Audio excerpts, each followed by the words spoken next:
Hey everybody, so welcome to the channel. So how do you handle a silent meeting? You're running a meeting and you're met with silence. No questions, glazed eyes and no comments. So in this video, I want to share a few practical ways to deal with that moment when it happens.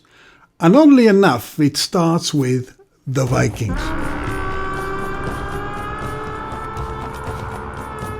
Now, you know the word meeting comes from an Old English word with roots influenced by the Old Norse, thanks to the Vikings. Now the Vikings, they had very visible ways of showing silence.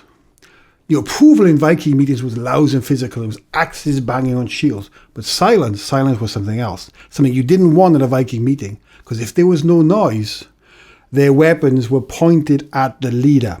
And the message was clear. Now, Vikings aside, one of the oldest forms of validation is clapping.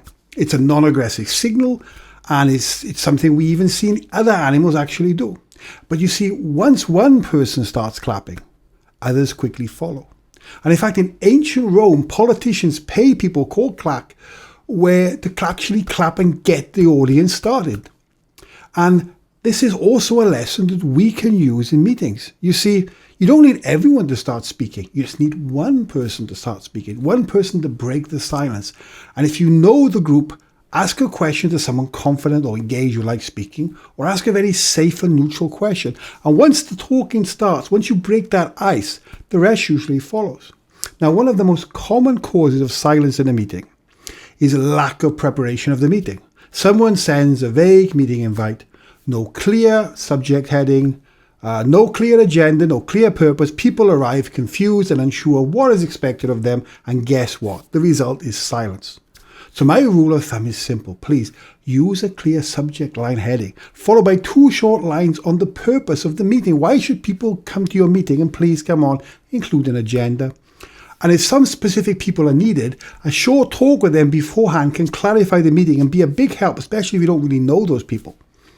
Now, another way to generate silence in a meeting is if you overload people with too many slides or too much information, and you kind of expect them to absorb all this information in a real meeting. You effectively brick your meeting. It becomes unusable. And guess what? The result is silence. Or the meeting gets consumed by explanation, where everyone tries to explain what they're supposed to be discussing. Now, the fix is to make sure that the topic matches the technical level of the people and the amount of time that you have in that meeting. And if you're discussing something very technical or a technical document, make sure you send it in advance. Give people homework of what's expected. Now, there are many more causes of silence in a meeting, but these are just some of the ones that I've come up with. And I'm curious to understand what you see in practice on meetings and what can cause silence. So thanks for watching.